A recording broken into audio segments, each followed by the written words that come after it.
Hello everyone. So in this video lecture I'm going to explain you goto keyword. So let's start. First of all, goto statement, this allow you to transfer control of program to the specified label. Till now we have seen many control structure like looping structure, that is for loop, do while loop, and while loop. Okay, so these things are basically for looping control. Whenever you want to perform some task on loop basis. Okay, now there are certain situations where if certain situation is satisfied, then you just jump to a particular statement in your program. Okay, so in that condition you can use goto keyword, but there are certain limitations regarding this go to statement. Okay, so I will explain that point at the end of my video lecture. So now let's see syntax of go to statement. So over here you can see this is keyword, reserved keyword by C programming. Okay, so go to, and after that you have to put label. Okay, so over here this label is user defined. Okay, you can define whatever you want as your requirement. You can put label as per your requirement. Okay, so go to this, whenever this go to label, this statement is encounter in your program, your control goes and it will find where is this label is defined. Okay, so for example go to label, then after that control structure, it will just jump to this particular label whenever it is defined. Okay, and over here you can see how it is defined. It is defined like this: label colon and statement to be executed. Okay, so just important thing is to how to jump to that particular label and how to define label. Okay, so this is definition: label colon statement. Now when label is over here, label is an identifier. Okay, so whenever go to statement is encountered, the control of program jumps to the label and start executing the code, as I have explained you earlier. Okay, so this is the scenario whenever in your program go to statement exists. Okay, now let's learn in program itself. Okay, so first of all I am just go to stmt.c. okay, I have saved it. Okay, now over here this is program to calculate sum and average of positive numbers. Okay, and if the user enters a negative number, the sum and average are displayed. So what I'm going to do is just calculating sum and average of positive numbers. Condition is positive numbers, that means whenever user enters negative number, we will stop here and sum and average are displayed. Okay, so let's see how to implement go to statement in this program. So first of all I will include all the necessary libraries: stdio.h,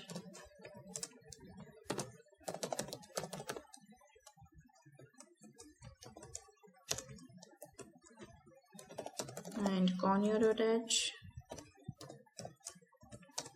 okay, after that our void main function. Okay, now we will first of all we will declare some set of variables. Okay, let's say integer max input.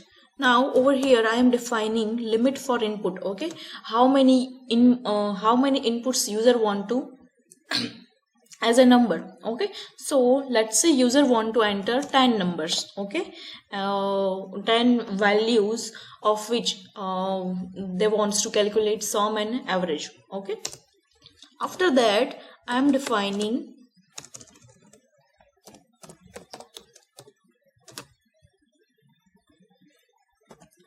double type of variable. Okay, so over here it's number, after that it's average, and after that sum, which is initialized as 0. Okay, so now I will take one for loop inside this. Okay, over here we will also require integer I.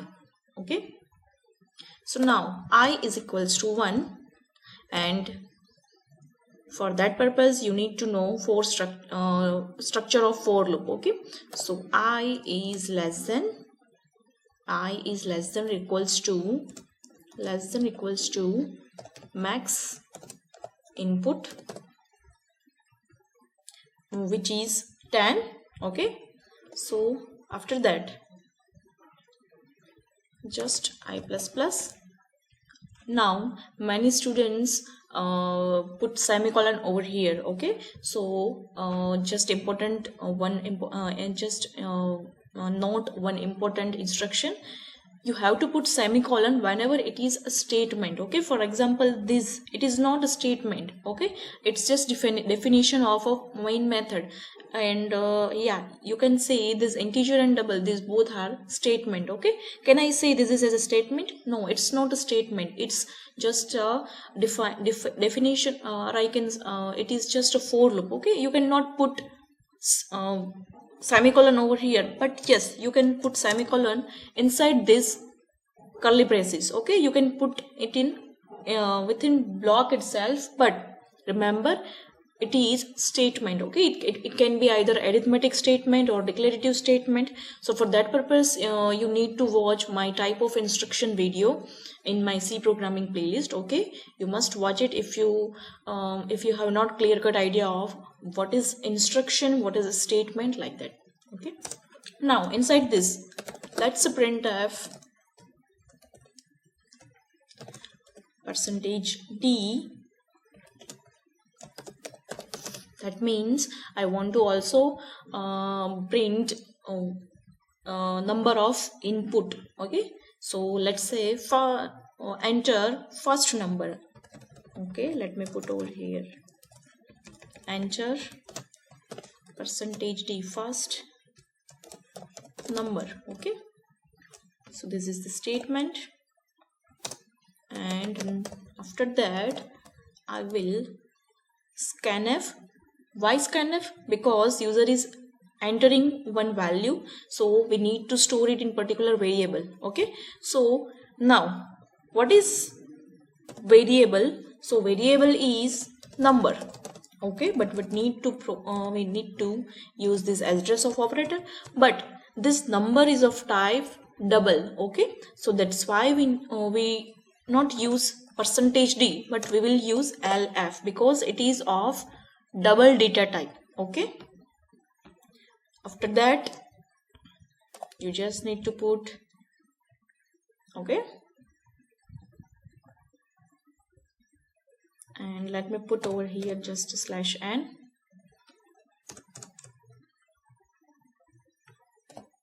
Now over here we forgot one thing, that is I have to put second argument as I, because we are printing this value of I.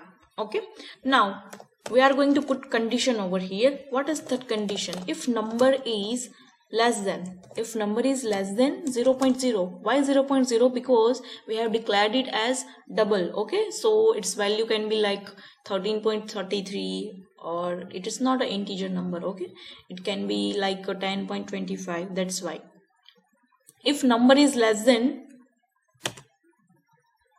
0.0, then what we will do, we will just go to jump. Now what is jump? So over here, this is our goto statement.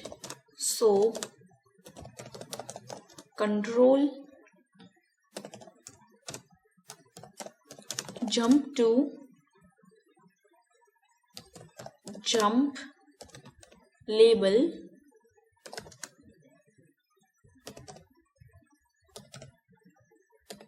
whenever this condition is true. Okay, so this is our goto statement, and whenever this condition is true, control just jump to this specified label. Okay, and if condition is not true, then what will happen? Then just a regular, it will calculate sum is equals to sum plus number. Okay, and over here you can see sum is initialized with 0. Okay,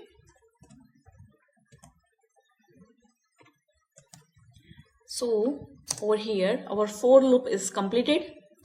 Now let me define jump label. Okay, so it's very easy. Just write your label name and put colon over here. Okay, and whatever the statement goes over here, it's just like that. Okay, so now let me calculate average is equals to sum divided by I minus 1. Why it is I minus 1? Because whenever this condition is true, or whenever this for loop is executed completely, then this I will be incremented by 1 because of this last condition. Okay, so for example, let's say its value is I's value is 10. So this condition is true, and this whole statement will be executed. After that I plus plus, so I's value will be 11, and then check for condition.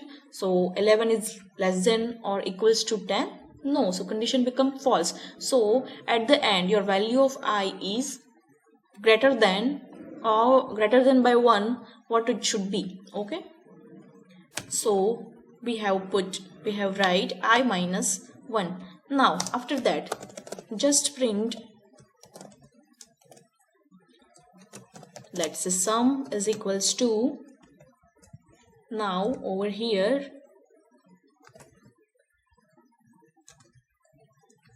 point to f slash n and sum. After that printf average is equals to percentage point to f, and you will see output. Okay, average.